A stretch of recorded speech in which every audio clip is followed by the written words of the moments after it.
No hay nada más misterioso que el interior de una máquina. De niño desarmaba juguetes, controles remotos, lámparas, cualquier cosa que tuviera tornillos. Quería ver qué había dentro, ver cómo funcionaba, pero nunca lo entendí del todo. Pero había algo ahí, los circuitos, los chips, los engranes, ese orden oculto que hacía que algo aparentemente muerto respondiera, hablara, y que hablara con voz robótica, como aquel reloj ya vintage que dice la hora cuando le aprietas un botón. La fascinación no era por la máquina terminada, sino por lo que no se veía, por ese adentro que no se deja reducir a las piezas. Durante mucho tiempo, hemos tratado a las máquinas como algo ajeno, como si fueran entidades separadas, casi vivas, casi hostiles, objetos que funcionan por sí solos, que fallan y les tienes que pegar, que se imponen y tienes que resistir, o que incluso nos irritan, como si tuvieran voluntad, como si fueran otra cosa distinta a nosotros, que incluso hasta se resisten y se rebelan al no quererse conectar a Internet. No es casual que se cuente que Tomás de Aquino golpeó con un bastón al autómata parlante construido por Alberto Magno. Más allá del miedo, a cierta gente le incomodan las máquinas. Recuerdo que una amiga me contó cómo su abuelo se sentía un robot y se lamentaba con lágrimas al reflexionar sobre que ya no era un humano. Su marcapasos lo convirtió en robot.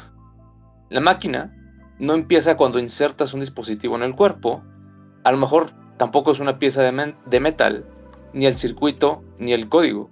La máquina ya somos nosotros, en la forma en la que el cuerpo regula, en la manera en que una idea se repite, en cómo un hábito se instala y opera sin pedir permiso, en cómo algo dentro de nosotros funciona, aunque no sepamos cómo.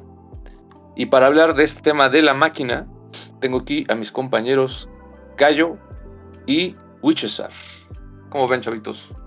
¿Cómo están? ¿Qué hubo, viejones? ¿Cómo andan aquí, trayendo este tema tan interesante que sigo sin entender una chingada? Por eso, aquí vamos a agarrarnos una rica tertulia, chavitos. ¿Cómo ven?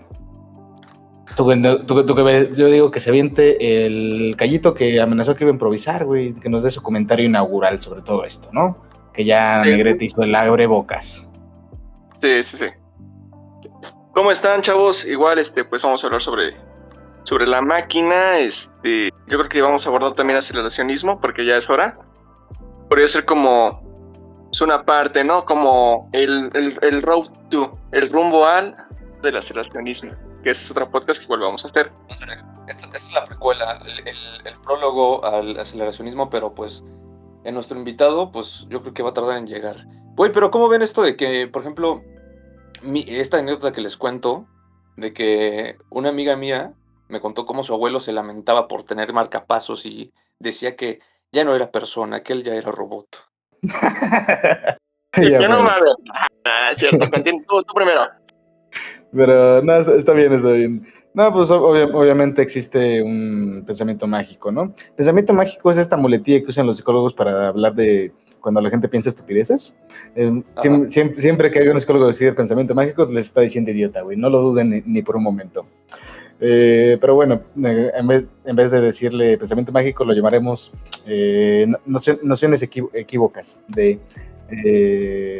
nociones equívocas en tanto que el cuerpo, el ser y la persona, y equívocas en un sentido amplio, ¿no? De que no de que solo hay dos vías, sino que nos afligen o nos llevan a errores flagrantes para interpretar este mundo. El pensamiento propiamente desesnable creo que es el nombre el anímico. Es en el que hace pensar que en el cuerpo hay una quinta esencia más allá de los conocimientos médicos superables. Ese pensamiento animista que se sigue escondiendo en los resquicios de todo lo que no conocemos todavía vía ciencia biológica. Ese tipo de cosas creo que es donde subyace ese, ¿cómo decirlo? Ese sentimiento o esa mala sensación de este tipo por haberse sentido invadido a través de un artefacto que de hecho lo mantiene vivo. yo lo vería por ahí, güey, por ejemplo. Incluso, fíjate, una vez escuché a un señor ahí en el metro o algo así, no me acuerdo, ya fue años, que refunfuñaba viendo, de hecho era un puberto, güey, pero en ese entonces como que estaba muy de moda ponerse los audífonos, apenas como que todavía estaban los cables, ¿no? Entonces el señor refunfuñaba, ya estamos todos cableados, todos robotizados. Pues los cables, los audífonos de cable, güey, ahorita que estoy usando uno nada más como para traerme más cerca el micrófono, son incómodos, güey, en Chile. Y pues sí, entiendo ese tema. Además, también recuerda que la idea de macho y hombre tiene ese pensamiento negativo de deseo de ser omnipotente, ¿no? Entonces, en tanto que necesites una cosa ajena, algo tan homosexual como puede ser un cable o un mapa, no. Atiende contra tu varonilidad. Tú debes ser autosuficiente. A donde te pongan, eres un perico y el perico donde sea es verde. Ahora me quitaré un perico del hombro. ¿Cómo lo ves? Ya entiendo, sí, claro, o sea, la idea de los viejos es que pues uno es autosuficiente y como por qué ocupa una máquina, como para qué ocupa marcapasos, como para qué ocupa ponerse cables para escuchar, ¿no? Y audífonos. Pero bueno, vamos a pasar a la primera pregunta, chavos, a ver, háganmela. Venga. Ahí les va, permítame, porque yo escribí las preguntas el día de hoy, chavitos. Le voy a preguntar al Negrete. ¿Por qué el Negrete nos puso a hablar de las máquinas en esta bonita tarde? Yo contesto rápido, tengo la hipótesis. Como dijo bien en la intro, tenía un juguete y todavía no se ha enterado que necesita ponerle pilas de AA abajo, y no les voy a decir en qué cavidad tiene ese juguete, pero ya nos vamos haciendo una idea, ¿no? Esa es mi hipótesis de por qué sucede eso ahí. Cayito, ¿a ti qué se te ocurre de por qué el Negrete nos puso a hablar de esto aquí y ahora? Yo creo que no le va bien el amor, y entonces empezó a hablar de, o sea, es como una proyectada, ¿no? De que, pues dice que yo pienso que Negrete jugaba con las muñecas y ahora las desviste, ¿no? Eso es lo que diría si le fuera bien el amor. ¿Pero qué tiene que ver con la máquina, güey? O sea... pues ahí te va. Que Negrete tiene que ocupar de una robot sexual. Negrete no tiene dinero para pagar una robot sexual, no seas cabrón. Pero sí para rentar.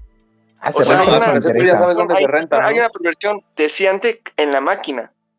No puede satisfacer los deseos en la carne, entonces se ocupa de la máquina, y por eso es que empezó a referenciar todo esto de la niña. ¿Cómo ven? Oye, el de Luciano Arañón, maldita sea. Y bueno, entonces ahora tú, Negrete, ¿qué chingados te pasa? Cuéntanos. Pues, o sea, últimamente estoy obsesionado con ese tema porque estoy tratando de dilucidar algo que me está llevando la chingada. A partir de problemas que surgieron de un texto que escribí, de un texto que publiqué, no sé si ya lo dije en este podcast.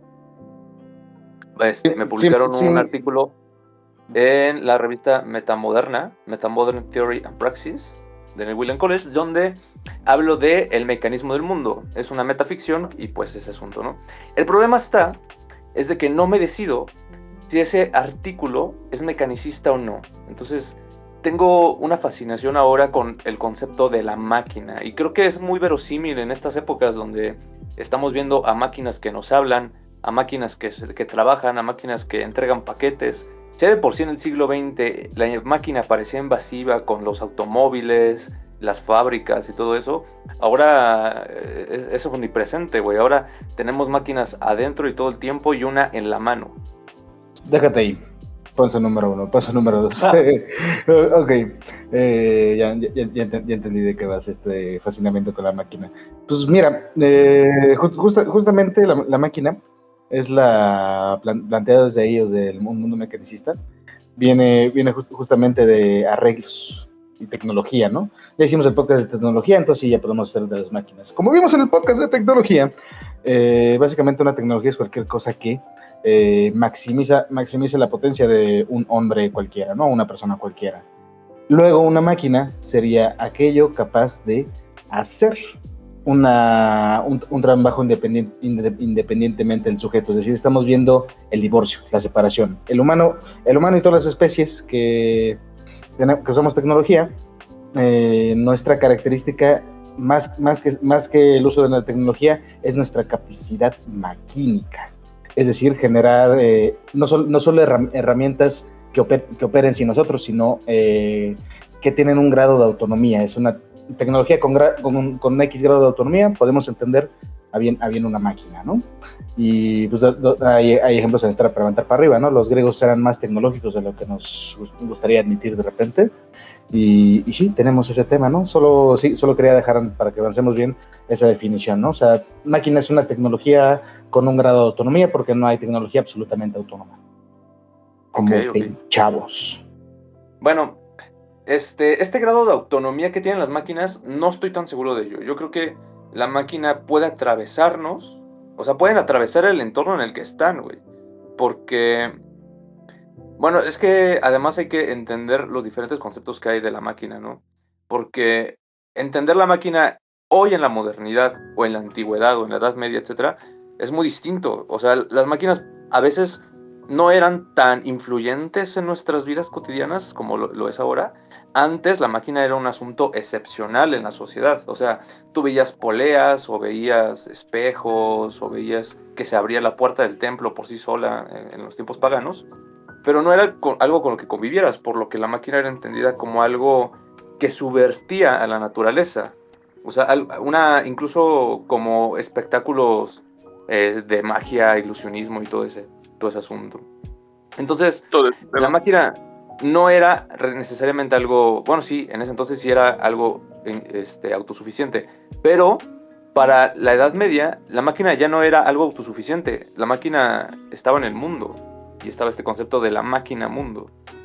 Entonces, la máquina ya se empezó a entender como algo que podía afectar al hombre. Entonces, había un teólogo que de hecho redefinió los conceptos de filosofía y entendió que, por ejemplo, era muy importante enseñar las artes mecánicas. En la antigüedad, bueno, en la antigüedad y en la Edad Media, parte de la antigüedad, estaba esta división entre las artes liberales y las artes mecánicas o artesanales. Entonces, este señor, Hugo de San Víctor, dijo que no hay que despreciar tanto las artesanías, o sea, hay que ponerse a chambear, chavitos. Entonces, dijo que hay artes que liberan el intelecto, o sea, como lo que estamos haciendo aquí, que es filosofía, retórica, dialéctica y eso, pero también hay otras que sostienen la vida corporal, y esas que sostienen la vida corporal, según San Víctor, en su teología de las artes mecánicas, son las que remiendan la caída del cielo. Entonces el hombre se sostiene a través de la técnica y de la máquina. Y allí la máquina ya no es algo que se sustenta por sí solo, sino que es un ecosistema que va y viene. Ya empieza a entenderse que la máquina también transforma al hombre, que también lo sustenta. Justamente esa decisión medieval de máquina y cuerpo es lo que nos lleva luego a la modernidad, a la dicotomía del ser y el pensar que estamos rotos o que nos hace falta una quinta esencia. No quería llegar cuando lees tan rápido, pero bueno, es que cuando dicen esas barbaridades uno no puede, ¿no? Esencialmente lo explicado rápido y mal la de Les, justamente él habla de la máquina deseante, ¿no? Dice que el sujeto está operado por el deseo es lo que movería la máquina, y las máquinas deseantes son justamente aquellas que generan la antiproducción. La antiproducción es como el equivalente en esa teoría de la pulsión de muerte, y el deseo es la pulsión de vida, el equivalente en esa teoría del esquizoanálisis. Oye, espérate. Te recomiendo que te salgas de la llamada y vuelvas a entrar, porque estás diciendo cosas muy interesantes, pero se te está cortando las últimas palabras. Entonces, para que Pensé que iba a decir, porque estás haciendo puras mamadas. Pensé que iba a decir eso. También. A ver, salgo y entro. Ya me uní. ¿Todo bien? ¿Cómo vamos? Ok, de hecho se escucha un poquito mejor. Dale, ahora sí. Bueno, entonces en esta noción o en este desdoblamiento de Luciano, de pulsión de vida y pulsión de muerte, antiproducción y máquinas deseantes, la máquina deseante es aquello que busca conexión de conexiones. A todos lugares a donde vayamos queremos conectar con las cosas con las que estamos, ¿no? Y si nosotros conectamos con ellas es que tienen sentido. Si estas cosas conectan con nosotros, es que estamos siendo usados o manipulados, ¿no? Por eso se siente bien hacer un podcast y no pues, trabajar en una oficina 7 horas, ¿no? Porque estamos nosotros conectando con esta máquina deseante de hacer un podcast, y cuando estamos en una máquina conectando con una antiproducción, es decir, en la enajenación laboral capitalista. Ahí estamos en ese problema. El hallazgo de Deleuze, uno de los muchos hallazgos de Deleuze justamente es esa, que hay un continuo del cuerpo hasta el espíritu, alma o cualquier entidad abstracta. Incluso esto continúa más allá con el resto de la sociedad. El socius le llama de ese continuo. No, toda separación separar al hombre de la tecnología y separar al hombre, o separar al hombre de la máquina es lo mismo que negar una dimensión del ser. O sea, decir que existe máquinas no humanas. Y eso nos lleva luego a problemas de entendimiento. Chavis Flows, como ven. ¿Ustedes por qué creen, por ejemplo, que tenemos esta escisión entre que la máquina es algo extraño? ¿Por qué es que existen este sentido común imperante de que la máquina se va a rebelar? De que va a pasar algo así como en Resident Evil, donde la niñita se revela, o va a pasar algo así como en Terminator, güey. ¿Por qué sucede eso, güey? Yo lo que iba a decir es de que ahora que se pregunta es como que en algún video que hablaba sobre la máquina en distintos lados del mundo, tanto en Occidente como en Rusia en este caso, perdón, que iba a decir China, ¿verdad? Lo que pasa es que en Occidente pues se veía la máquina como un extraño, ¿no? Como algo a lo que temer. Y el video decía que no, decía que eso pasa en Occidente, perdón. Eso pasa en Occidente, y en Rusia lo que pasaba era otra cosa, que la máquina tenía que servir a un orden, a la estabilización de la sociedad, ¿cómo decirlo? Pues sí, la máquina es el Estado, ¿no? Es un obrero, es como un obrero más, pero es un obrero pues hipertecnificado, ¿no? Si es que se le podría llamar. Yo creo que... Dato filológico ruso aleatorio, ¿no? De hecho, la palabra robot viene del ruso. La palabra para trabajo en ruso es rabuta. Y entonces, rabot, como se dice robot en ruso, significa literal trabajo, así. No es como trabajador. Trabajador es rabotnik. Rabut es como... Literalmente se podría, por la declinación de la conjugación, entenderse como trabajo autónomo. Me encanta, te voy a decir por qué. Te voy a decir por qué me encanta lo que dices. Porque ahorita que estoy en mi etapa nacionalista o hipernacionalista, criptofascista, no es cierto, pero sí nacionalista, me llega esto el pensamiento, ¿no? De que, ¿y cómo sería una máquina con la perspectiva americana, ¿no? Al respecto de lo que se concibe en Occidente, ¿no? Como la máquina, o bueno, en Rusia, ¿no? Como lo estamos hablando. No sé, me llega esa pregunta, que creo que puede... O sea, el relato nacionalista del mexicano y la máquina siempre ha sido como de que somos imbéciles y no podemos hacer eso. El ejemplo más emblemático es cuando Lázaro Cárdenas corre a los gringos o a los ingleses, no me acuerdo, eran sajones, y le dejó así de buenas a primeras la máquina a la gente, y obviamente pues los sindicalizados de la empresa de trenes no tenían las nociones pertinentes o importantes que necesitas cuando mueves un tren por tanto tiempo, y hubo muchos casos de descarrilamientos, choques, y todo lo que pudo malizar malió sal. De momento la narrativa es como un ejemplo insigne, ¿no? Y bueno, ahorita con el tren que se aventó el Pejidente, también ya se descarriló una vez, pero bueno, también eso pasa de manera regular en todos los trenes. No podremos decir que el nuestro es peculiarmente malo. No sé, tendríamos el mexicano, desde esta visión colonial, es un estúpido que no puede con las máquinas.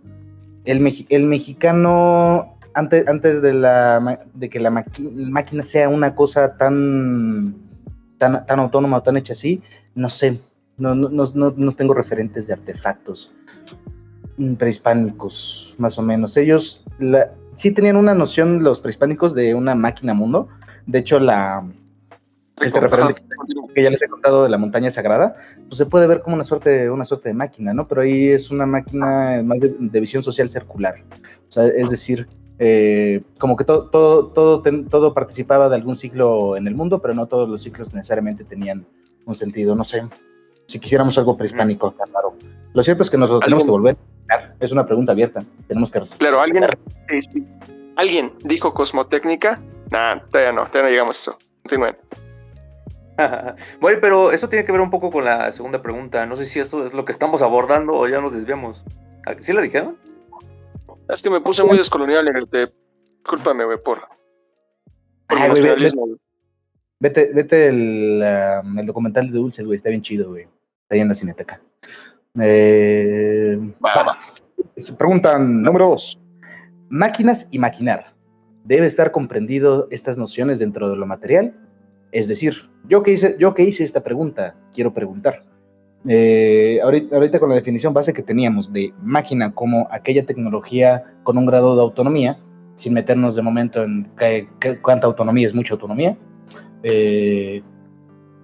realmente todas las máquinas que podríamos pensar están basadas en algún artefacto, en un dispositivo, están aquí en la Tierra, o sea, los puedo tocar, lamer y dependiendo de sus cavidades hasta cogérmelas. ¿Es eso posible? ¿Cómo ven? Qué pregunta tan filosófica. Vas tú, Negrete, primero. La verdad es que yo no lo vería así. ¿Qué no se supone que maquinar es precisamente conspirar? ¿Maquinar no es imaginar demasiado o algo así? Máquina o el oro maquinar también tiene que ver con la disposición de elementos para un tránsito sistémico o la disposición de algún elemento.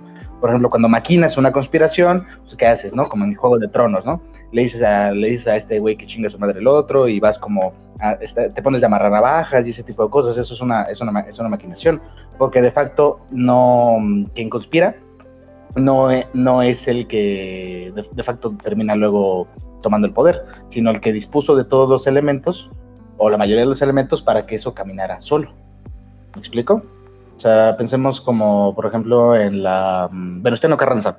Él era un general muy, muy bueno, de Madero, y él empezó a conspirar. Entonces, ¿qué pasó? Sabía que tenía al pueblo descontento, sabía que había muchos intereses, y la única cosa que hizo muy lista durante su gobierno fue disponer de todos los elementos para poder matar a Madero y que no se le juzgara por eso, ¿no?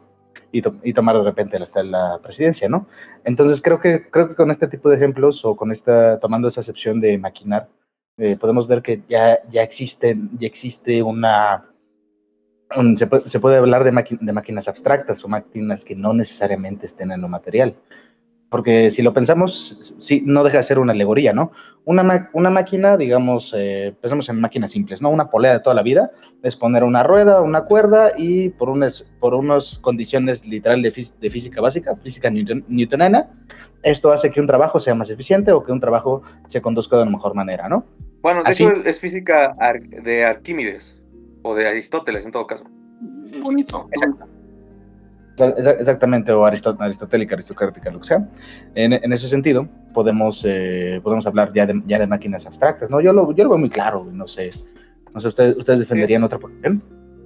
Sí, pero eso que dices está interesante porque, o sea, sí hay máquinas que parece que no son necesariamente aterrizadas en lo material o que por lo menos son una especie de emergencia de la materia, un asunto más complejo, una capa más compleja de la materia. Pero fíjate, eso que dices, por ejemplo, ese ejemplo de las poleas, nos ilustra muy bien ese asunto, porque uno podría decir, bueno, es que la máquina siempre fue un asunto de relaciones matemáticas. Y sí, más o menos siempre lo fue, pero esas relaciones matemáticas se decidían de acuerdo a ciertas variables. Y no fue hasta Galileo que esas nociones matemáticas dejaron de importar en cuanto a la composición de la materia.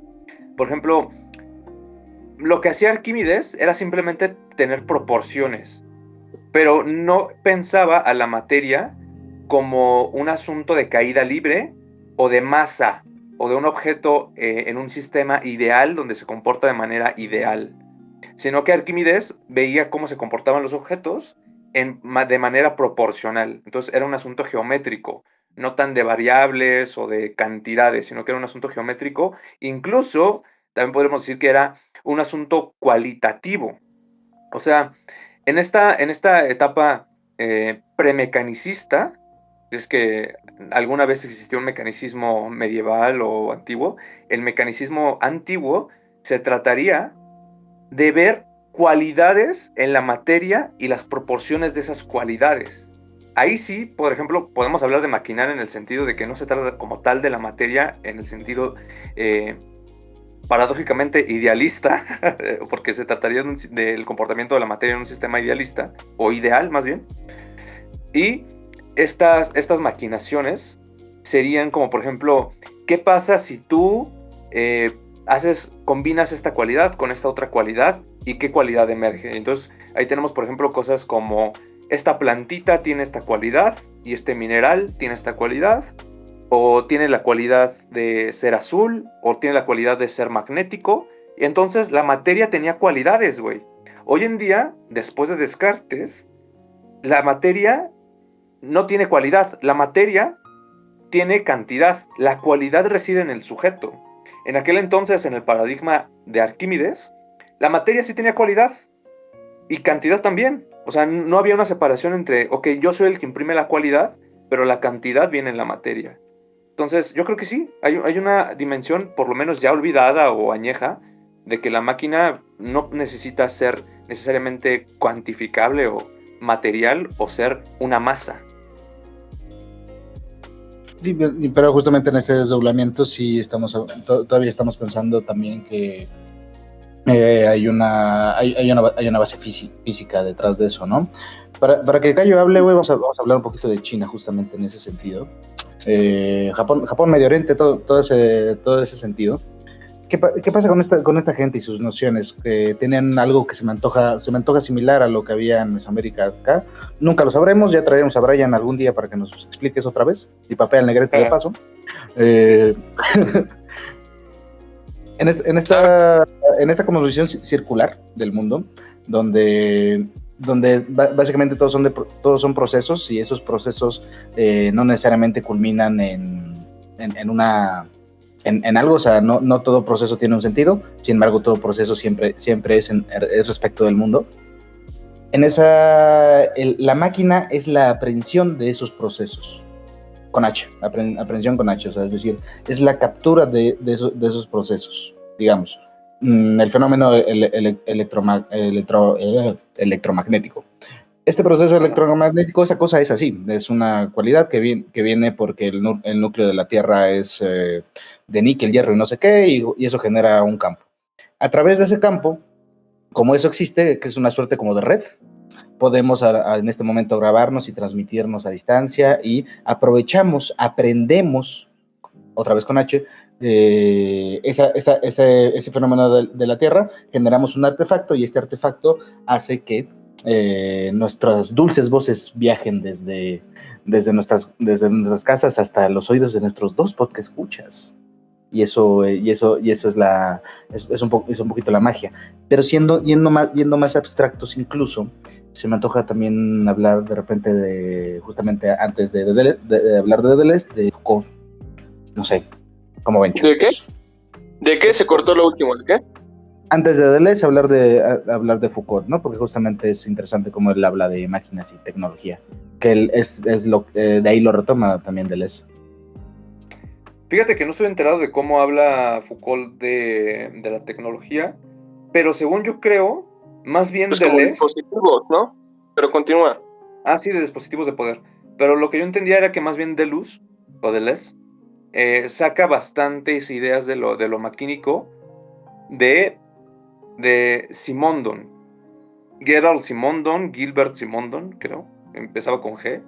Y Simondon hablaba precisamente de este proceso de individuación, y es allí donde ya empieza a hablar Deleuze del rizoma. Entonces, este rizoma, esta cosa que se repite y se diferencia, es lo que es en parte también la individuación.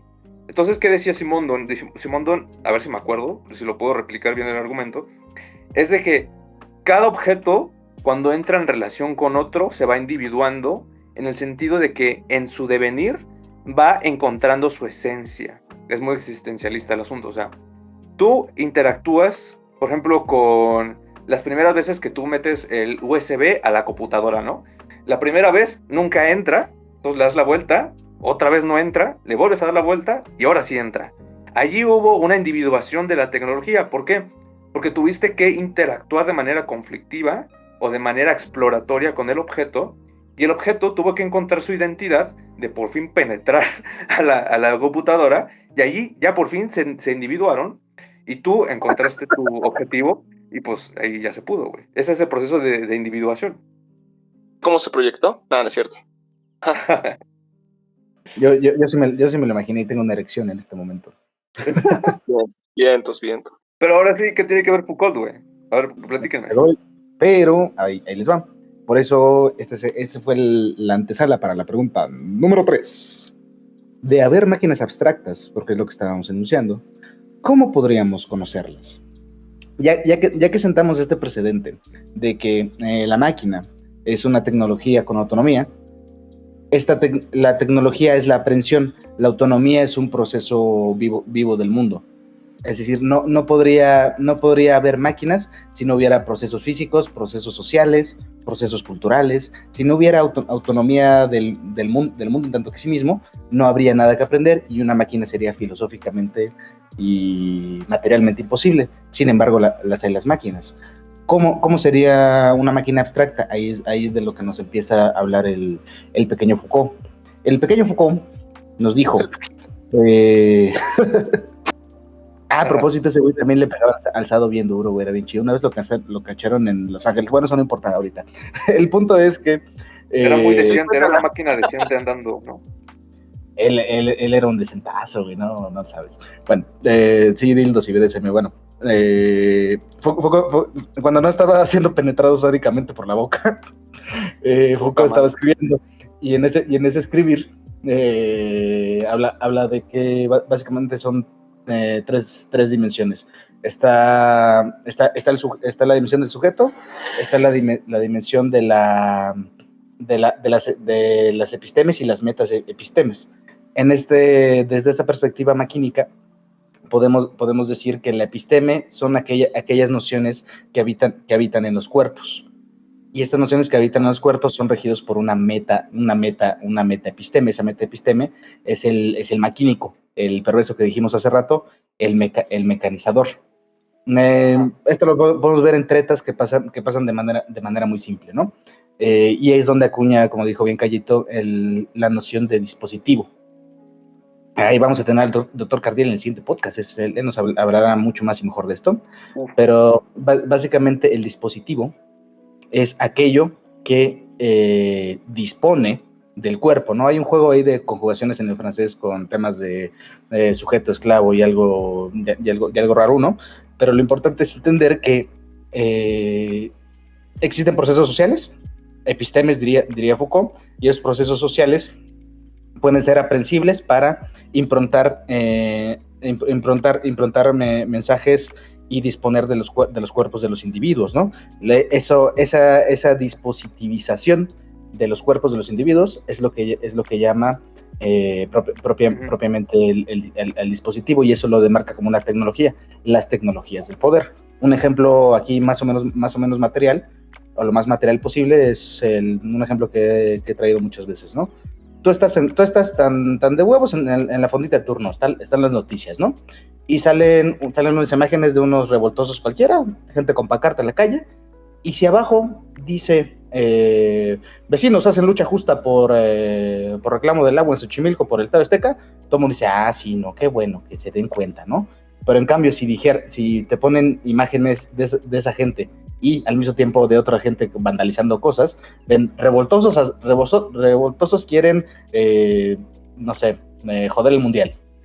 Entonces, esas dos cosas, si te agarran en la pendeja, te las vas a tragar y vas a tomar una postura ahí. Esencialmente, la mejor definición que existe de dispositivo es un autoconvencimiento del cual te convencieron. Es decir, una tecnología de poder, es decir, una máquina autónoma de control social. Y esto tiene un fundamento muy interesante en lo interno, pero quiero cómo les cayó este desmadre. ¿Cómo le cayó a Cayo, no? ¿Tú tienes que decir algo? Porque yo sí, güey. Ahorita yo digo algo después de que tú termines de decir lo que vas a decir. Va. Fíjate, aquí yo creo que se puede rescatar entonces la idea de máquina mundo, güey. ¿Por qué? Porque hoy en día, precisamente ese dispositivo es global, ya está globalizado.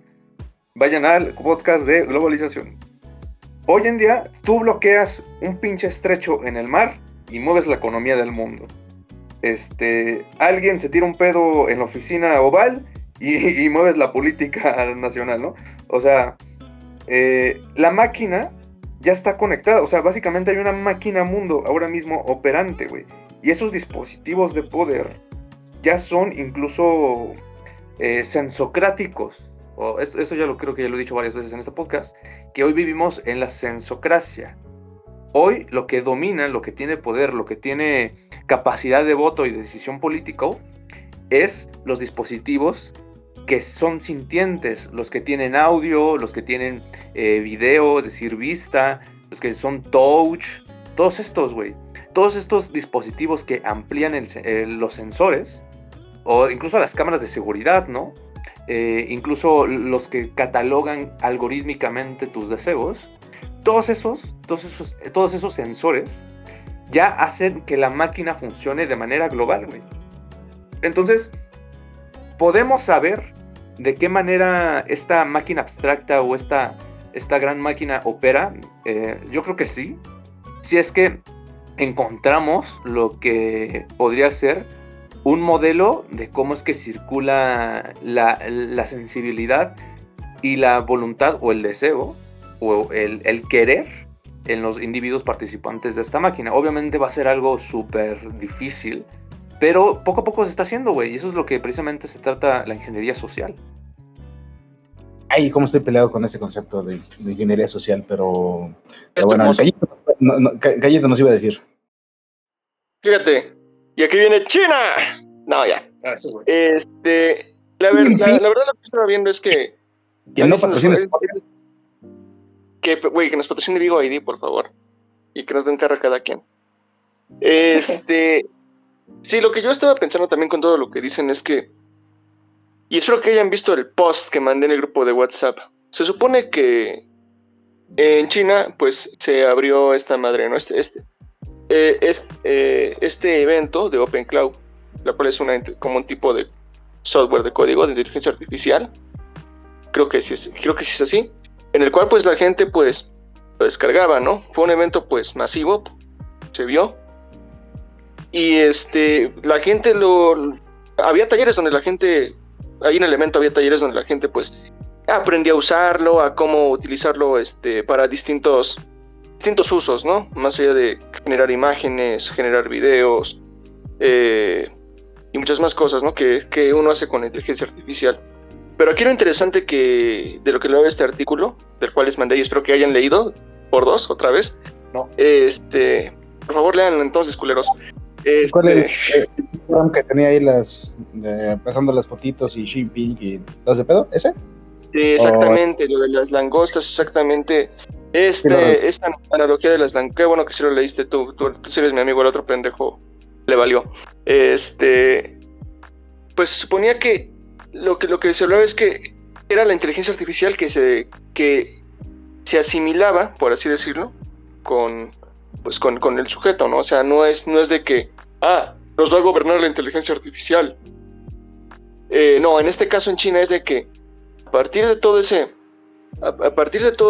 proceso en el cual la IA empieza a cobrar más relevancia, pues empieza a ser como no diría que como un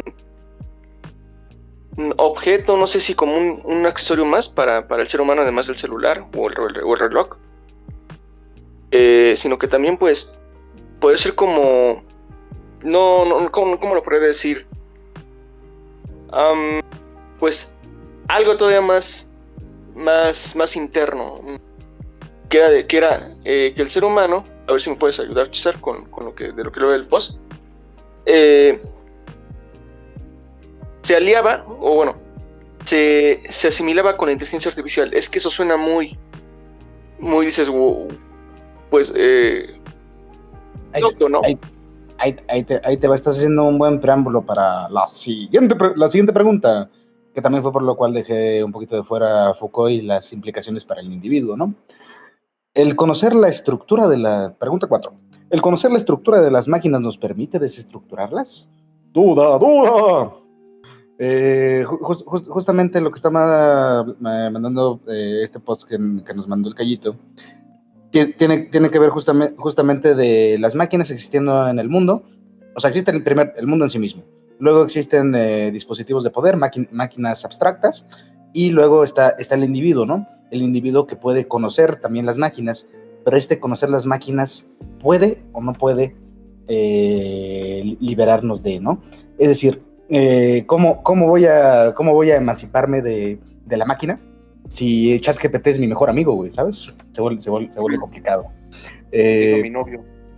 Se hizo mi novio, ¿no? Ya estuvo hablando con Gemini, no sé qué le metió ideas de mí. La mamá de mis hijos. Sí.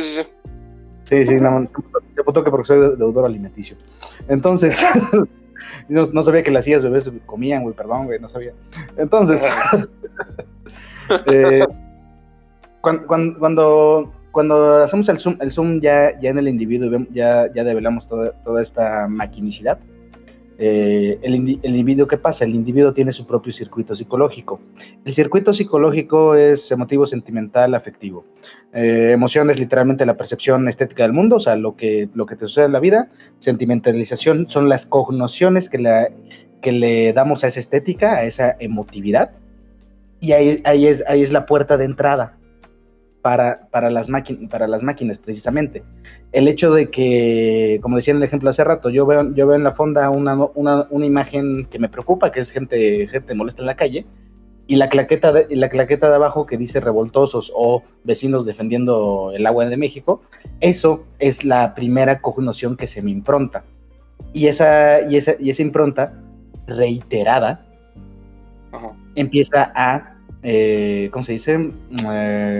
Ahí era con un mineral. Empieza a sedimentalizarse en el ser. Empieza a construir y estructurar en el individuo.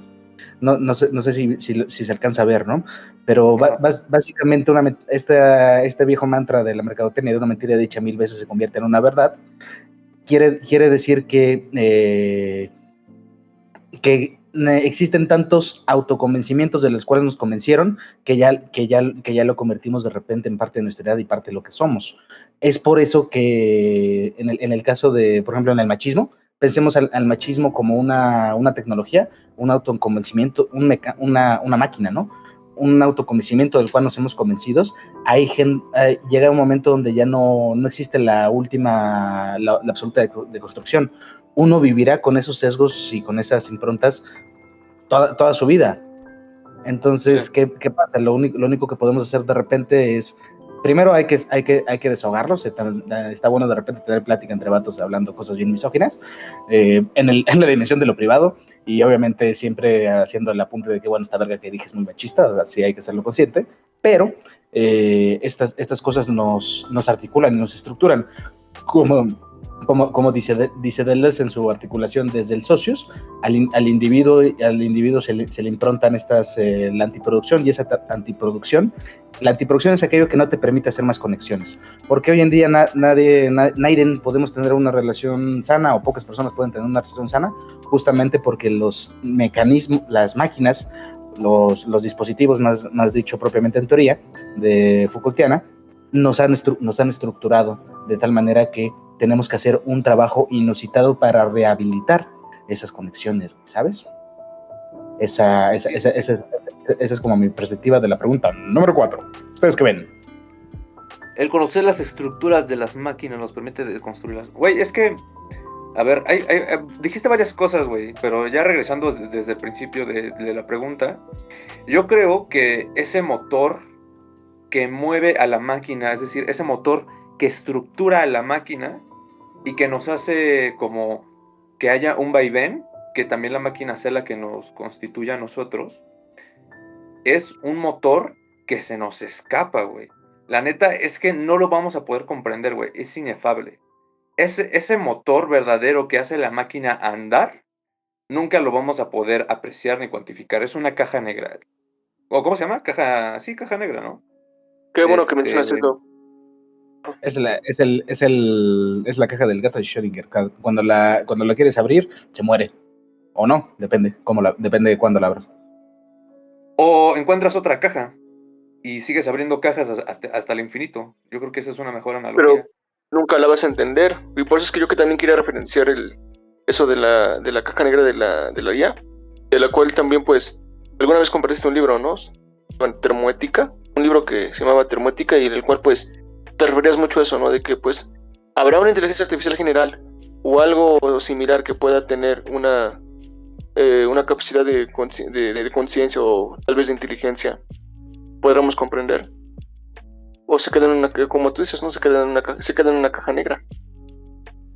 Sí, de hecho, ese problema de la termoética que plantea, buscan ese libro, chavos, Termoética o Thermoethics en inglés. Es un dato curioso, cómo... lo consiguió en la Deep Web, el negrete. Así de malo es. En la Deep Web. No, pero se puede conseguir en la web normal, en las dos. El chiste es de que este texto aborda un problema que precisamente tiene que ver con las conexiones ribosomáticas de Deleuze, que es que al ver difícil continuar haciendo esas muchas conexiones, lo que parecería que intenta hacer la inteligencia artificial general es mantener un estado de equilibrio termoestático. O sea, para evitar que las cosas se sigan generando, esta inteligencia artificial, según plantea el libro de Termoética, que es como una ciencia ficción de horror, dice que esta inteligencia hace todo lo posible para que todo se detenga, o sea, para que todo esté en equilibrio.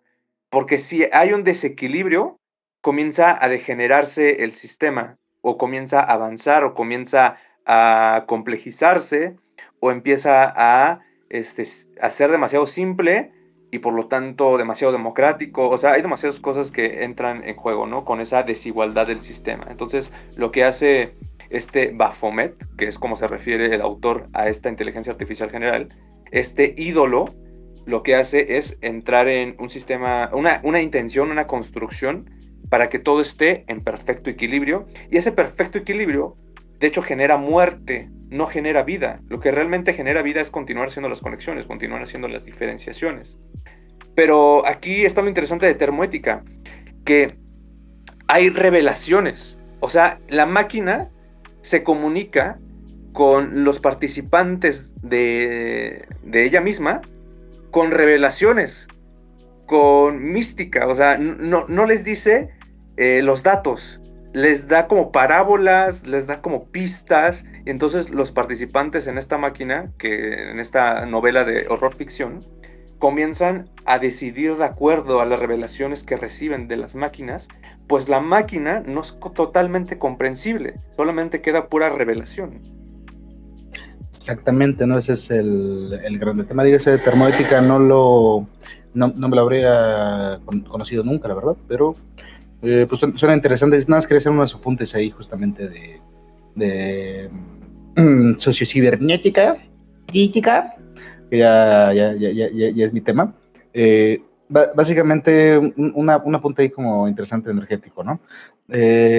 Toda teoría social tiene buenas inspiraciones con las ciencias duras o las ciencias que tienen objetos de estudios que se quedan más quietos que los objetos sociales. En la alegoría energética, yo diría que esto de la quietud es la muerte, ¿ok? Esta frase que le gusta a todos los güeyes de Alicia en el País de las Maravillas, de corre tan rápido para quedarte exactamente en el mismo lugar, es un poco la competencia, es un poco el mundo de la vida. Desde esa posición, lo que me parece entender de esta termoética es que justamente el equilibrio ético, el equilibrio termodinámico es la muerte, es cero. Cuando las moléculas se dejan de mover, es lo mismo que la muerte de las moléculas. Justamente, y es lo que plantea que no debe pasar de él, es justamente con diferencia y repetición. Cada diferencia y repetición es una diferencia de vida. La antiproducción es justamente la punción de muerte, y es lo mismo que dejar de ser uno mismo. Cuando estas mecánicas perversas como redes sociales o manipulación de medios o cualquier dispositivo de poder hace, es que nos quita la oportunidad de conocer con G, conocer nuestra percepción estética del mundo. Cuando dejamos de conocer nuestra percepción estética del mundo, nos estamos comprando la narrativa de alguien más, y esta narrativa de alguien más fue hecha para un fin específico. Y dependiendo de qué también lo haya diseñado, eso hace que dispongan de facto de nuestros cuerpos, nuestra voluntad y nuestras vidas. Hay que buscar el desequilibrio, ¿cómo se dice? Dinámico. Del desequilibrio dinámico. El desequilibrio es la vida. La diversificación hay que ser de tantas maneras como no sean posibles, porque si no, ahí es donde viene la frase poderosa de Deleuze: seríamos el cuerpo sin órganos. En vez de ser toda nuestra complejidad y todas las cosas que nos pasan en el mundo, empezaríamos a ser literal una masa forma moldeable y manipulable, ¿no? El cuerpo sin órganos como el estado menos deseable posible. Como, De hecho, como en Evangelion, pero continúa, Negrete. Ajá. Ahorita digo algo. como en Evangelion. A ver, digo, Sí. ¿por qué como Evangelion? La neta, yo nunca he visto Evangelion, perdónenme. Bueno, es que tenía que spoilearte y la verdad no sé si quieras decepcionarte con el spoiler. Salió en 1995, no puedes spoilearlo, que no mames. Es su culpa no haberlo visto. Pues sí, y también culpa de los podcast escuchas que no están actualizados. A ver, dilo, güey. Y que no te avisan. Pues prácticamente toda la sociedad, todos los seres humanos se convierten en un líquido naranja. Justamente cuando ocurre el apocalipsis del tercer impacto. Y corrígeme si no es así, Cheslar. Sí, de facto, el fin de Evangelion es que Evangelion tiene como 3 dimensiones y es complejo de abordar, pero básicamente el proyecto de unificación humana es justamente convertir a todos los seres humanos en un líquido naranja, de tal manera que ya no existen individuos, solo existe esa masa, y con esa masa todos estamos muertos, pero juntos. Literal, es como empezamos diciendo en el podcast, es el camino que está planteando de momento el aceleracionismo. La máxima eficiencia de las máquinas para que ya literalmente tengamos todos los hilos puestos en todas las personas y simplemente acelerar al próximo colapso que trae el capitalismo. Esto viene de un pensamiento bien necrobiopolítico, bien ojete, que consiste básicamente en entender que el capitalismo se cae a cada rato. El capitalismo siempre está en crisis. La pregunta no es si el capitalismo entrará en crisis, la pregunta es cuándo. Entonces, cuando eso sucede, existe obviamente como un tamizado muy cruel de eficiencias y siempre regresa más revitalizado, ¿no? Entonces, lo que quieren hacer los aceleracionistas es justamente controlar esa válvula y poder ellos decidir cuándo y cómo reventar el capitalismo para generar esta nueva oleada de innovación que trae naturalmente la crisis, ¿no? Por ejemplo. Acelerar. Continúa. Pero depende de qué tipo de aceleracionismo. O sea, ese es el aceleracionismo como catastrofista o el apocalipsista, no sé cómo decirle. Catológico. Pero hay un tipo de aceleracionismo que dice ese. Pero hay un tipo de aceleracionismo que es como el que Nick Land propone, que es el de que la máquina ya funciona bien. Solamente hay que cooperar con ella para que ella nos dé, con su supuesta buena voluntad, el bienestar, güey. Entonces lo que pasa ahora mismo es de que la máquina está intervenida. O sea, hay desequilibrios de poder, hay intereses individuales. Hay un capitalismo regulado, pues. Regulado o poco orgánico. Porque lo que cree Nick Land desde esta visión mística es de que, bueno, pseudomística, no sé cómo decirlo, porque el vato como que no cree en Dios, pero sí cree en Dios, está bien raro. El chiste es de que ya existe un orden impuesto en el universo y simplemente hay que cooperar con ese orden impuesto. Entonces, para mí es como demasiado optimista lo que está pensando ese güey. Simplemente decir, bueno, pues la máquina y el sistema ya funcionan, güey, simplemente coopera con él y aceleremos el proceso de que la máquina haga lo que ella tenga que hacer.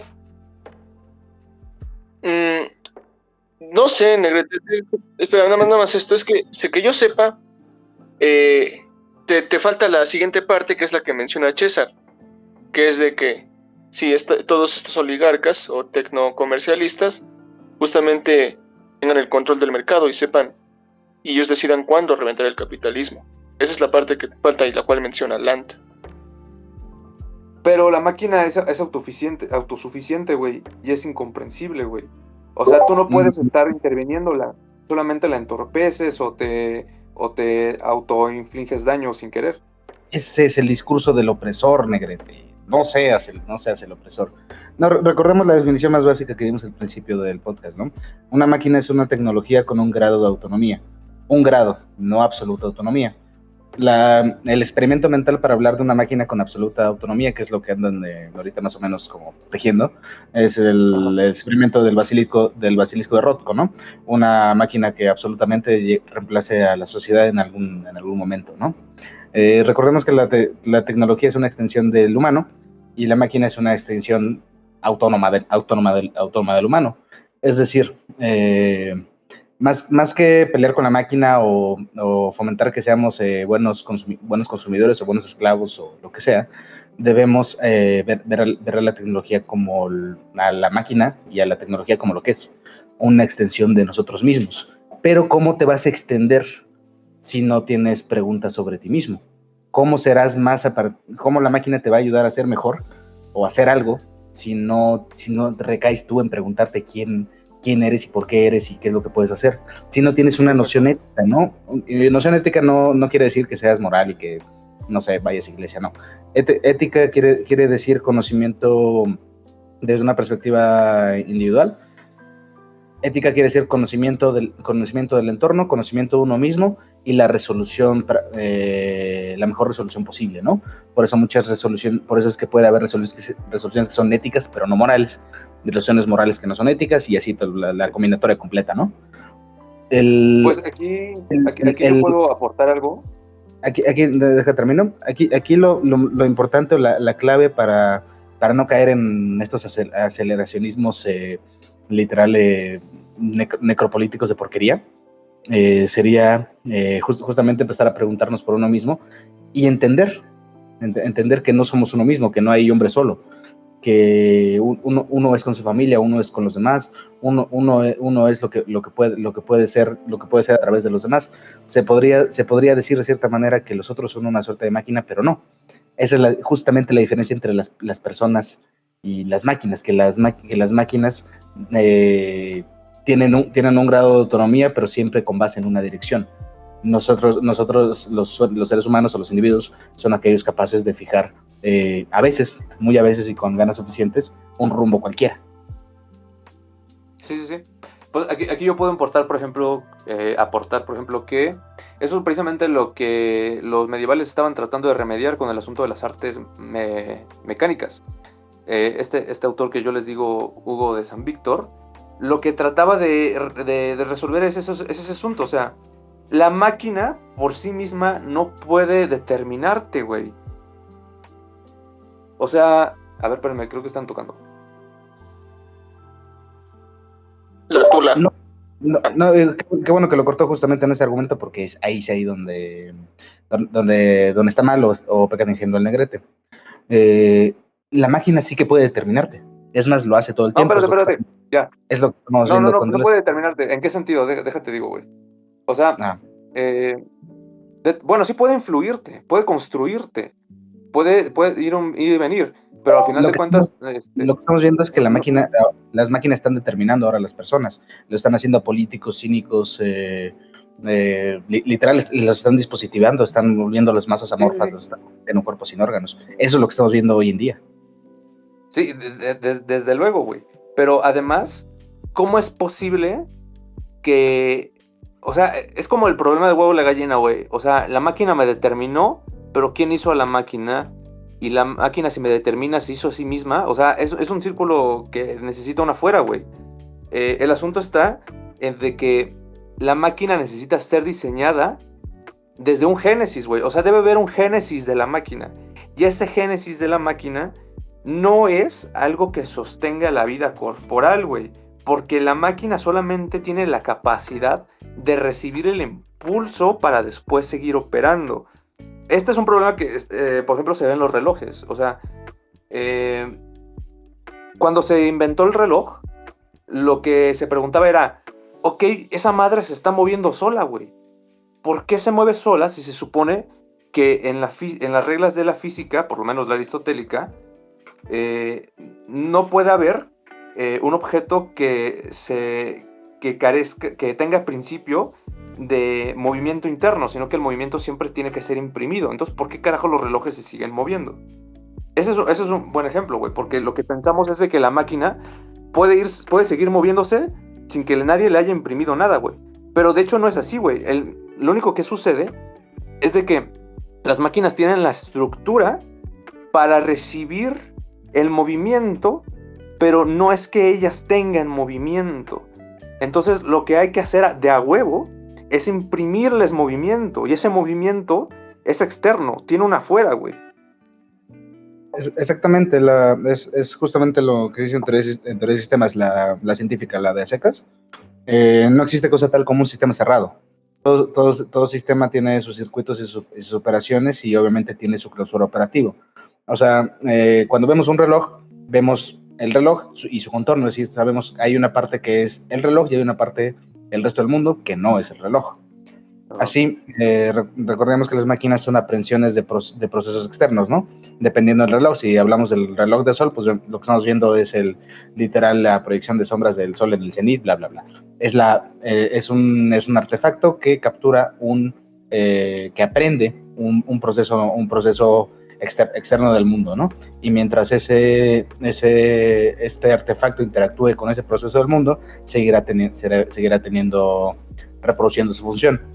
Y si todas sus partes también siguen funcionando, sigue perpetuando o manteniendo su función. Pero entonces la esencia, nuestra esencia no está determinada por la máquina, güey. Está influida, nos afecta, pero nuestra esencia no está determinada por la máquina, güey.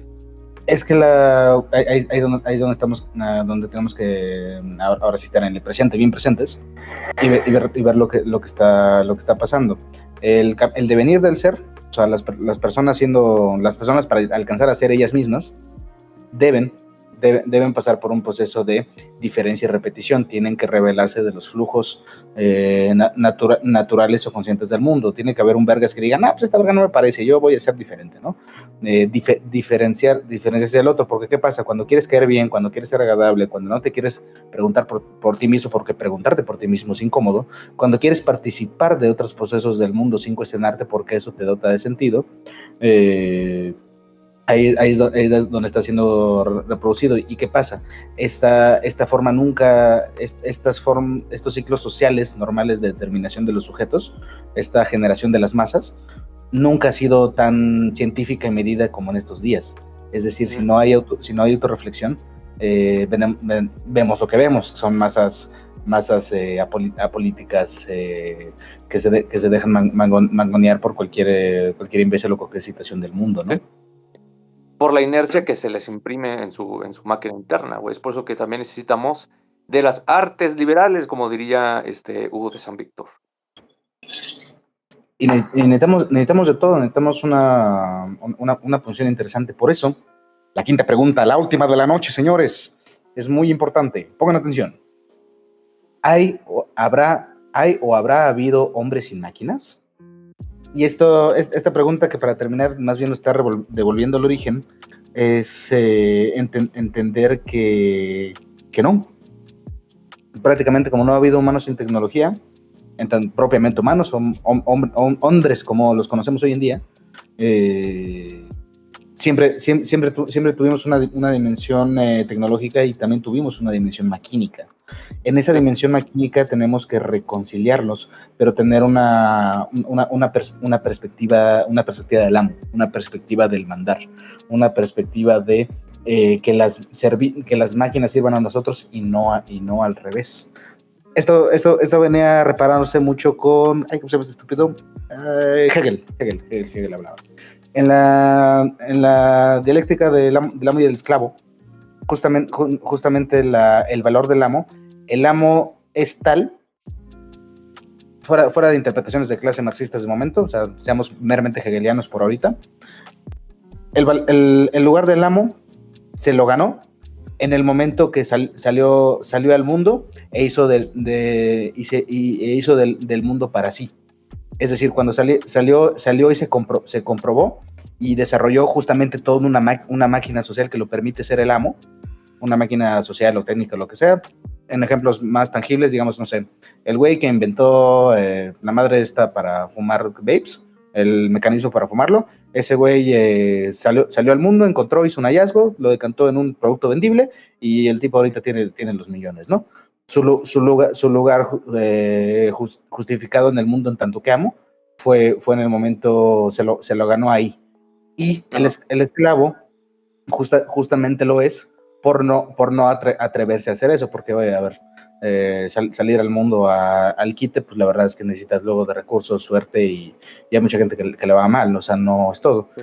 Hegel no tiene una perspectiva materialista social como sí que lo tiene Marx después, de que el amo debe ser esclavo o el esclavo debe ser amo o debe haber equidad, no hay ninguna postura de eso, simplemente hace la indicación de la diferencia del espíritu, de que los bienaventurados y bien logrados tienen el lugar del amo y el amo, y hay una dependencia de ambos. El amo también necesita al esclavo y el esclavo necesita al amo, porque pues, la verdad es que luego es mucho más cómodo pues, simplemente que te digan qué hacer, ¿no? La pregunta de todos los días, ¿no? ¿Qué hay que hacer hoy para merecer?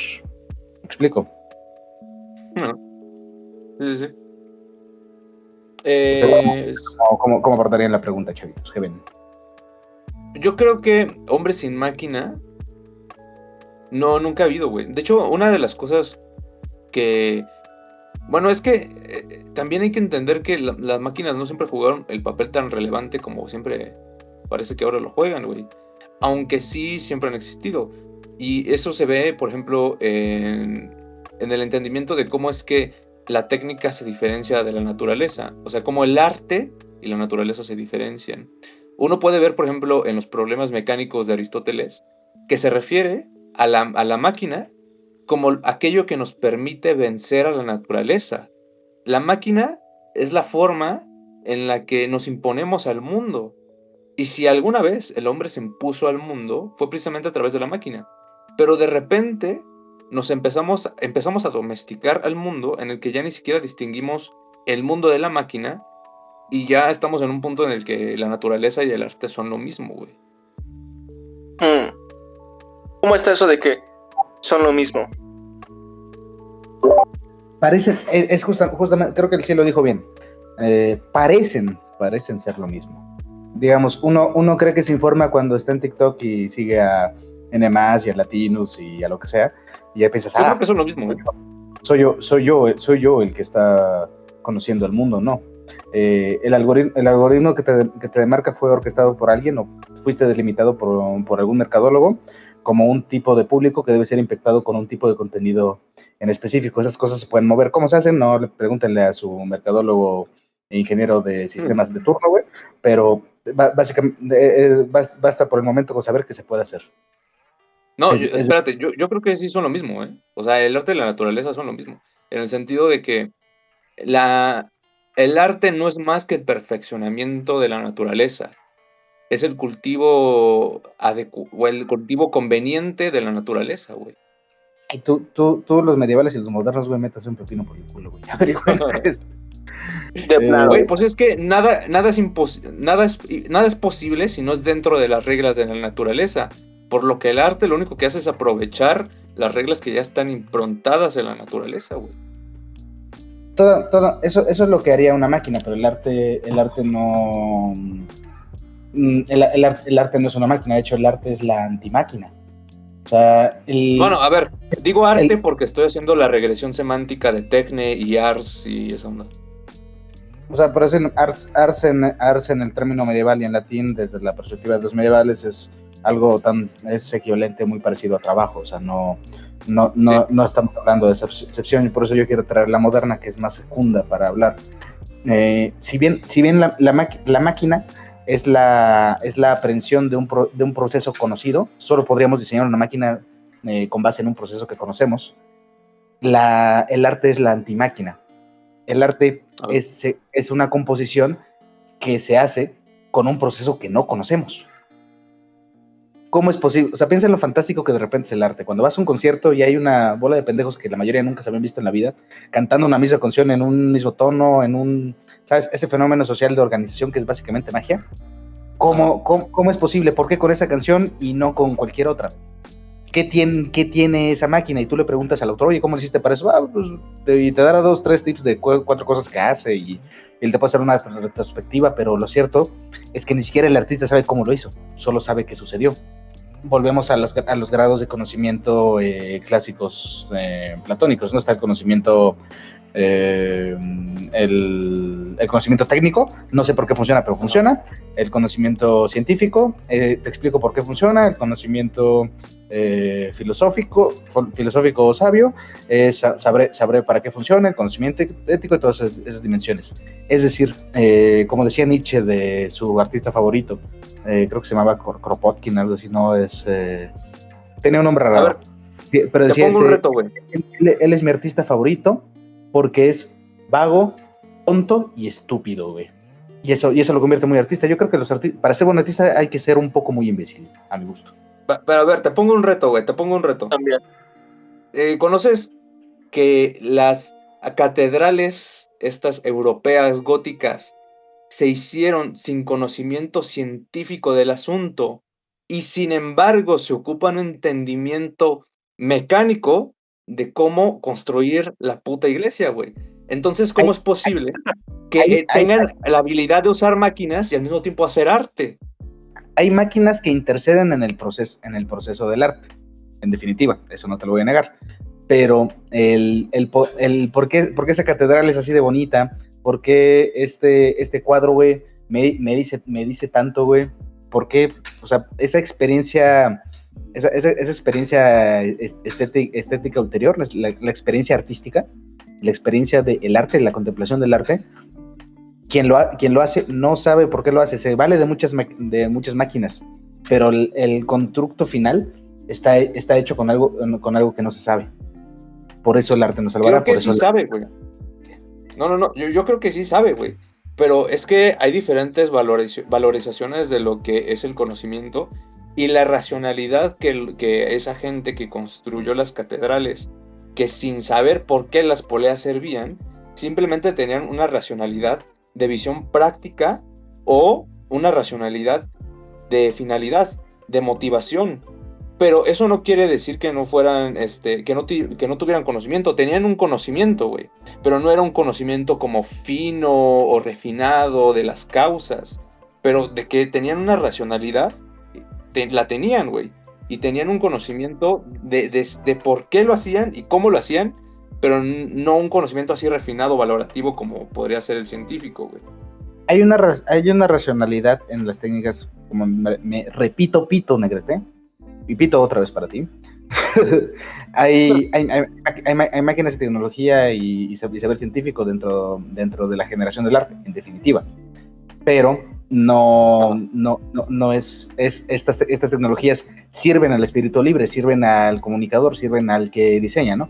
Esto si lo pensamos desde la perspectiva del genio, ¿no? La perspectiva del el genio que le ocurrió todo él solito, así, porque es bien listoso, que es básicamente el culto al idiota. La cultura al genio es lo mismo que la cultura al idiota, porque más bien las catedrales son más bien como un fenómeno social y cosas acá. Y yo me refiero exactamente a eso que te hace. De todas las catedrales que existen, hay unas que te gustan y hay otras que no. De todos los cuadros que existen, hay unas que te gustan y otras que no. Todos tenemos obras de artes que nos han salvado la vida alguna vez, pero no sabemos por qué. Y en el caso de que tenemos la suerte de haber tenido, de poder haber hablado con nuestro artista favorito de turno, güey, veremos que él tampoco sabe por qué. Él sabe tocar la guitarra, él sabe rapear, él sabe hacer tiene conocimiento técnico sobre muchas cosas, pero la composición específica de esa obra que nos salvó de la muerte, eso que nos comunica, eso que nos dice el arte, eso inasible del arte, eso solo puede ser conocido a través de no ser conocido, a través de una profunda recabida ignorancia, es decir, una desvía del proceso psíquico, es decir, una acognición de la estético. ¿Me explico? Sí. Ese es el motor oculto precisamente de la máquina, güey, el que lo hace seguir operando, güey. Pero, güey, hay maneras de hacer, Pero en la bueno, esa, máquina no esa hay, madre como, pero en la como máquina no no hay, conflictiva. en la máquina no hay ¿Cómo? nada oculto. En la máquina no hay nada oculto. Uno puede ser ignorante y no saber cómo funciona, eso puede ser. Pero la máquina, en tanto que tecnología y diseñada por alguno o varios objetos, en la máquina no hay nada. No Yo hay creo que nada. sí, güey. ¿De dónde sacas tú que hay? ¿Cómo podría ser una máquina de algo que no conoces? No, si hicieras una máquina de algo que no conoces, no estarías haciendo máquina, estarías haciendo arte. Estaría haciendo arte posiblemente, pero, ay, verga, ¿cómo agarro esto? Es que mira, hay diferentes maneras en las que las racionalidades operan a la hora de ejercer la técnica o construir la máquina, güey. Por ejemplo, hay maneras en las que nuestra racionalidad no se solapa con la fina o la intelectual. O sea, nosotros podemos saber muy bien cómo hacer medicinas, cómo hacer smartphones, etcétera, pero igualmente no podríamos estar motivados racionalmente de cómo hacer o por qué estamos haciendo los smartphones, etcétera, güey. O sea, puede ser también muy irracional, puede ser también muy misterioso y muy poco conocido el hacer smartphones o el replicar constantemente en una maquila una pieza de automóvil, güey.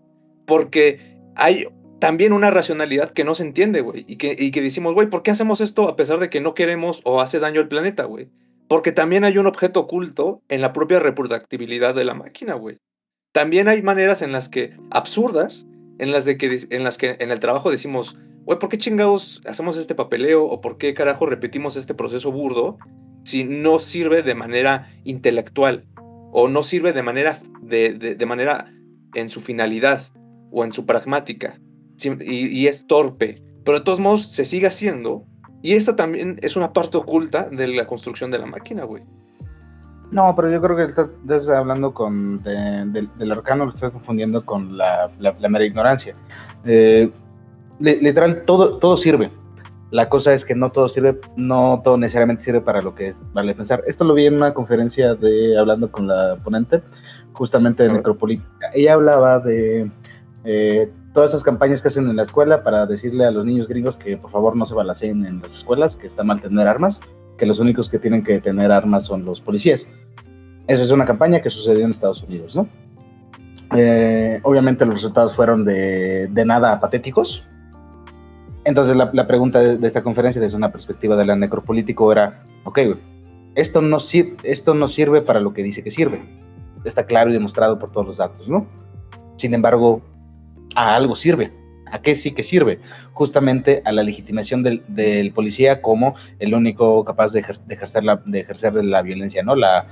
Es una campaña, más que ser una campaña de usación de balaceras en las escuelas, a lo que sí que sirve es a la legitimación del policía como el sujeto violento en la sociedad gringa. Pero es algo, esa dinámica no se ve, o sea, no es que se diga de manera obscena, estoy haciendo esta conferencia para legitimar lo que sea que se haga, sino que no es un ocultamiento en el sentido de ignorancia, es un ocultamiento en el sentido de que es algo ontológicamente oculto, pero sí se sabe, pero se ignora o se hace a un lado para que se pueda seguir haciendo. Si se puede seguir, sigue oculto, güey. Es porque funciona, o sea, vaya, es que no es oculto, es negativo, es decir, no explícito. Me explico, pero vaya. Bueno, si tú quieres entender lo oculto como sinónimo de ignorancia o de algo epistémicamente incognoscible o así, pues está bien, güey, pero yo no creo que tenga que ser algo oculto, para que algo tenga que ser oculto, tenga que ser algo ignorado, güey. O sea, podemos saber que algo está oculto, permanecer oculto y aún así operar. Sí, justamente la gracia de los trucos de magia es ese, ¿no? El no saber cuál es el truco. Sabes que te están mintiendo.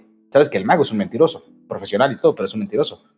Pero, por un lado, güey, también no te gusta de repente cagarle el cumpleaños a tu sobrinita de 5 años, güey, por haciéndote listo, güey, cagándole el truco al mago, ¿no? De repente, por dar un contexto, ¿no? Lo oculto, y también lo decía bien Chulhan, ¿no? En tanto que los santos, santo que no es visto no es adorado, pero el santo también debe estar oculto varias veces dentro del rito, ¿no? ¿Por qué? porque cuando le das un espacio vacío a la gente lo llena con lo que ellos quieren, y como lo llenan con lo que ellos quieren, luego dispositivas el cuerpo. Por eso los coaches de autoayuda se la pasan llena de frases vacías, que no significan absolutamente nada. El caso más clásico, el de Trump, MAGA. Vamos a hacer América grande otra vez. Ok, ¿cuándo fue grande, no? Cualquier estadounidense puede decir cada uno una cosa diferente, y como la frase es tan vacua, ese espacio que dan a llenar al quien escucha la frase, eso es lo que luego vuelve expositivo. Y luego pues le das otros temas, ¿no? Y que chingan a su madre los inmigrantes, y ya vas amoldando de mejor manera. Lo arcano, lo oscuro propiamente, es aquello que está en el otro. Recordando, la máquina es perfectamente transparente, la máquina tiene piezas, se aprovecha de un mecanismo específico, la máquina, no hay nada oscuro en la máquina, la máquina es clara y develable, pero como vimos, mucha convivencia con la máquina luego nos deforma, porque la máquina, recordamos que siempre fue una extensión de nosotros mismos. Es como, no sé, güey, digamos, la gente que no se sabe ubicar en la calle, güey, porque está pinches acostumbrado a usar el puto Google Maps. Digo, yo personalmente cuando voy por la calle y me voy a lugares, y es un lugar al cual voy a reiterar, trato de ya no ocupar el Google Maps. El Google Maps, porque así el Google Maps sirve a mi cuestión de geolocalización, y no al revés. Porque ese era otro tema de Hegel, justamente. El amo pierde su legitimidad como amo en el momento en que empieza a depender del esclavo. Porque cuando tienes un esclavo, lo pones a hacer todas las cosas que no te gustan hacer, y te olvidas de cómo se hacían. Y al olvidarte de cómo se hacían esas cosas, luego mecanizaste al esclavo, y tú dependes de él y ya no él de ti. Entonces empieza la subversión de la dinámica de amo y esclavo. Pero es que las máquinas no son esclavo, güey. Eres tú mismo, güey. Es una prótesis, es un espejo, güey. Pero bueno, nos estamos metiendo en problemas demasiado densos. Ojalá pueda en un futuro. Espera, es que es la cosa. No, te voy a dejar que sin este argumento. La cosa es eso. Cuando que la máquina nos está subvirtiendo, nos está esclavizando. Cuando eso no debe ser así. Somos amos y señores de nuestro destino, hijos de puta. A veces. El que te está esclavizando es el dueño de la máquina, o el diseñador de la máquina, o lo que sea, el que saca renta de la máquina. Ese es el que te está esclavizando, güey. Exactamente, a través de la máquina. Y tú te estás dejando. Y yo me quedé en que tú eras una señorita de casa. Pero bueno, ojalá esto me haya servido como reflexión, porque quiero fundamentar cómo es que la máquina tiene algo oculto, güey. Que su aparente transparencia no es transparencia, pero no sé si quieren decir algo más. Yo creo que ya pasamos a las conclusiones, chavitos. Que ya llevamos un ratón acá. Yo creo que debería empezar el cachito, güey, porque literal apagó el micrófono. No se dio cuenta que prendió la cámara, y yo vi cómo se pegó una chaqueta, güey, durante 20 minutos. Uy, rico. Bueno, pues creo que es un preámbulo, ¿no? Muy, muy interesante para lo que viene, para el podcast que viene. Y creo que me surgen varias preguntas, ¿no? Pero dije, es que sería desviarse demasiado. Como por ejemplo, pues, no sé, tal vez esta dialéctica del amo y el esclavo puede como tal ser un tipo de cosmovisión nada más, ¿no? Y puede haber otro tipo de cosmovisiones que igual pueden desarrollar otros problemas respecto a algo, ¿no? Que es la máquina que viene de este proceso, ¿no? De la técnica. Es un ejemplo, ¿no? Pero creo que lo voy a dejar para el otro podcast. Y otra pregunta creo que me surge, ya van los ejemplos, es que, no sé, cuando Negrete, tú estabas hablando de que, en la época medieval, ¿no? Pues, si es que entendí bien, las personas, es que, no voy a formar bien una pregunta, es que dijiste muchas cosas, pero el punto es que la gente ocupa una máquina, es como si tuvieran como un dispositivo adentro, como una máquina adentro, como si fuera un control igual. Pero respecto a que, pues, no sé si lo entendí bien, pero que el sujeto conoce. El sujeto piensa y luego conoce. Ajá. No me siento. Ajá. Pues bueno, igual sería lo mismo. Sí, Continúa. lo dijiste un poquito enreversado, creo que estoy intuyendo por dónde vas, pero no me queda del todo claro todavía. Bueno. Sí, que antes, pues en la época medieval, pues cómo es que entonces pensaba la gente, cómo es que pensaba era el individuo, si había una individuación como tal, o digo, no es que, no, obviamente no es de que todos eran pendejos antes, ¿verdad? Y con la llegada sí, con la llegada de la ilustración, o también la diferenciación entre filosofía y ciencia, pues todo eso cambió, pero pues, no sé, o sea, cómo es que se pensaba antes el individuo, y también cómo es que era su relación con la máquina. Pues la relación con la máquina era bastante subversiva, güey. O sea, tú tenías la máquina precisamente para violar a la naturaleza, para imponerte al mundo. Esa era la idea que se tenía, güey. O Sigue siendo incluso, así. Dato medieval random, justamente la justificación de los medievales para tratar mal los animales. No sé, por ejemplo, estas máquinas que funcionaban aradas por burros que estaban muy ojetes para nivel calidad del animal, funcionaban porque la justificación era que los animales eran seres maquínicos. ajá. Que el hecho de que tú le piques al burro el culo y el burro lo haga todo eso es simplemente una respuesta, güey, como tirar una piedra, güey. El hecho de que tirar una piedra y le pegó la otra es exactamente lo mismo. Eso se refiere con un pensamiento maquínico. Básicamente solo ese estímulo-respuesta y ya está. No había una dimensión de percepción o de validación del animal. Ya luego con los años aprendimos que pues no. Eso no es del todo cierto. Había gente que no estaba tan de acuerdo, porque también se entendía que como todo en había todos, ánimas. Sí, pero por ejemplo, ahí se entendía que, por ejemplo, había ciertas nociones neopitagóricas o cabalísticas de que las ánimas podían reencarnar o ciertas partes del alma podía reencarnar en animales o en cosas, entonces sí sentían de cierta manera. Entonces, no todos estaban de acuerdo. Bueno, en el budismo era mucho más claro ese tema, ¿no? Sí, el reconocimiento del ánima, el ánima animal, ¿no? O del espíritu del animal, o literal, la legitimación de la percepción de los animales, la animocepción, legítima en especies no humanas. Eso se ha llevado últimamente como ya, luego está se van de madre y todo, pero ese era el tema de lo maquínico, que en algún momento se percibió a los animales como máquinas.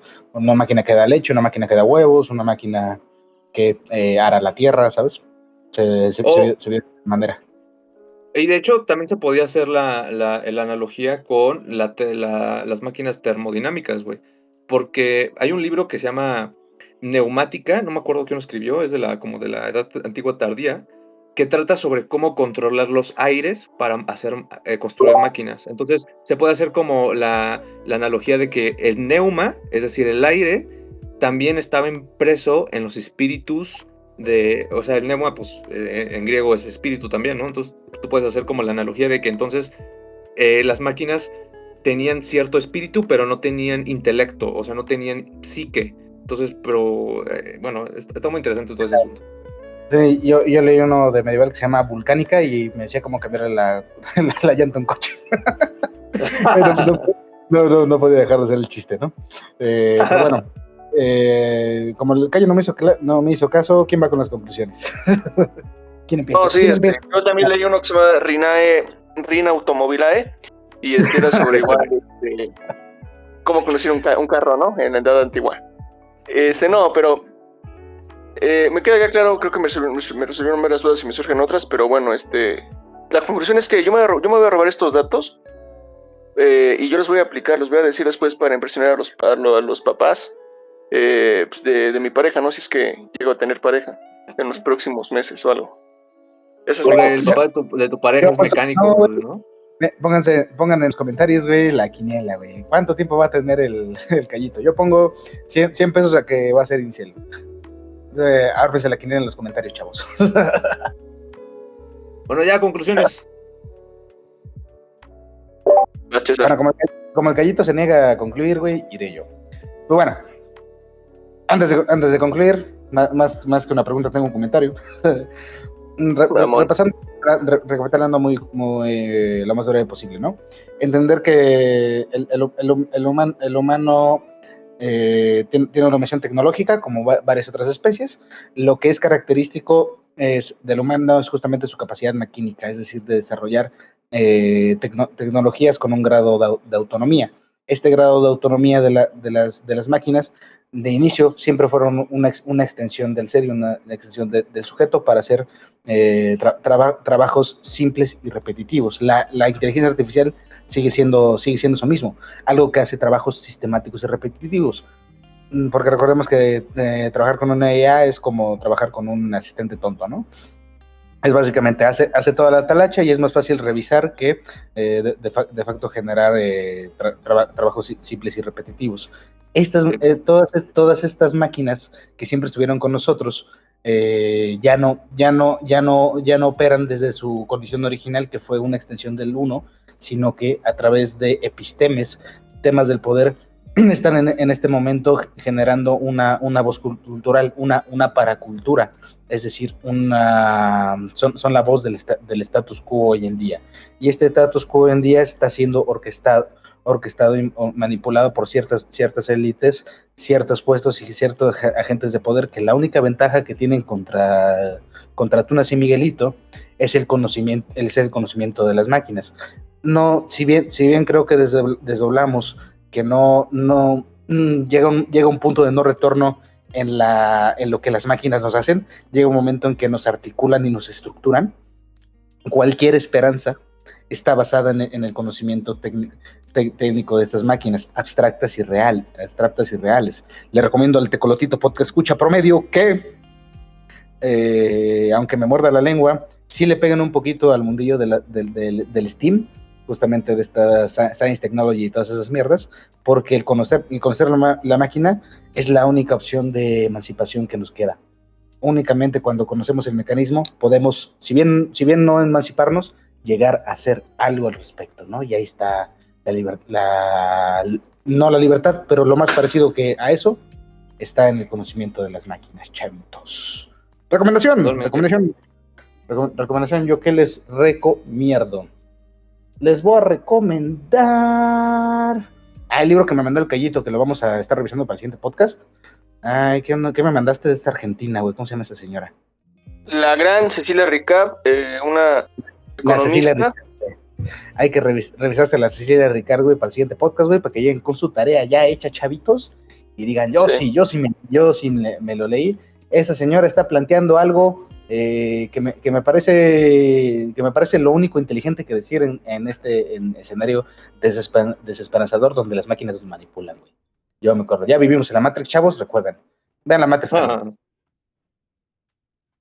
Okay, pero el nombre del libro, no, yo lo digo entonces, o ¿quién lo dice? Yo lo digo si quieren. Cualquier libro de ella, esa señora, güey. Me vi dos, tres entrevistas de ella, güey, y es una genialidad esa señora. Totalmente. Me faltaron a mí las recomendaciones. Yo como tal, pues me regreso a lo que estoy hablando en Negrete, ¿no? Sobre una novela de termoética, pero esto es diferente. Regresando un poco nada más a esto de que, bueno, pues la máquina también puede ser como el ecosistema, o es la parte que puede ser el algoritmo que organiza todo, o en este caso un tipo de ser que está ahí todo el tiempo, que va a estar ahí para gobernar y para controlar. Pues yo les recomiendo la novela de este autor llamado Francisco J. Pérez, español. Se llama Máquinas de Acción Perfecta. Lo que puedo decir es que está muy rara esta novela y a la vez es interesante. Ya la he leído, igual se las recomiendo. Es como una novela erótica experimental, lo diría de esa forma, y es como una obra así distópica, abstracta, ¿no? Sobre la identidad y erótico, lo voluptuoso de un ser extraño, ¿no? Que está en todas partes y a la vez no está. Yo les recomiendo. Sí. Yo también se recomiendo solo porque habla de cosas eróticas, si no, no recomendaría nada. Es que nos caracterizamos por eso, justamente, por recomendar cosas eróticas aquí en este podcast. Recomendaciones mías. Siempre recomendamos que se metan cosas por el culo, también siempre lo recomendaremos. No, cállate. recomendaciones Sí, mías. Negrete les da su consentimiento, si no, no. Recuerden, no es no. Y si fue sí, en cualquier momento puede ser no. Recuerden, chavos. Sí. Igual no ocupan su Ah. consentimiento, pero bueno. Y ahora sí, Negrete. Ya, déjenme decir mi memada. Recomendaciones, lean mi artículo de Mechanism of the World en la revista Metamodernism Theory and Praxis. También les recomiendo el Problemas Mecánicos de Aristóteles, está muy bueno. Es simple, entonces tampoco es como una cosa acá como el libro que estaba leyendo, de hecho, de este autor que les dije que se llama Gilbert Simondon. Ese güey, por ejemplo, para explicar la mecánica, bueno, o su filosofía de la máquina, sí usa ejemplos demasiado técnicos, ahí me perdí, entonces a ese, por ejemplo, sí está más difícil de entender, pero el mecánica de Aristóteles son ejemplos muy facilitos de poleas y así, y muy ilustrativos, y además hay filosofía de la máquina ahí entre medio. Y también lance el Termoética, chavos, o sea, está muy entretenido, es una ficción, ciencia ficción de horror, ese láncelo. A mí me hubiera gustado hablar también en este podcast de mecanicismo, pero yo creo que a ese le vamos a dedicar otro podcast entero porque la máquina de por sí es un tema demasiado amplio. Imagínense lo que es el tema del mecanicismo, pero en otra ocasión lo hacemos, ¿no? Pues yo creo que lo abordamos suficiente bien, pero podremos ahí replantearlo, güey. Yo quiero hacer el de nuevas relacionalidades, güey. Con el Astro Boy, el grande Astro, güey. Es nuestro argentino de confianza, güey. Yo sé que estoy consumiendo contenido cultural, güey, cuando hablo un argentino, güey, en Chile. Entonces yo creo que sí nos daría... Muchas gracias por estar, chavos. Hasta luego, bye. Bye.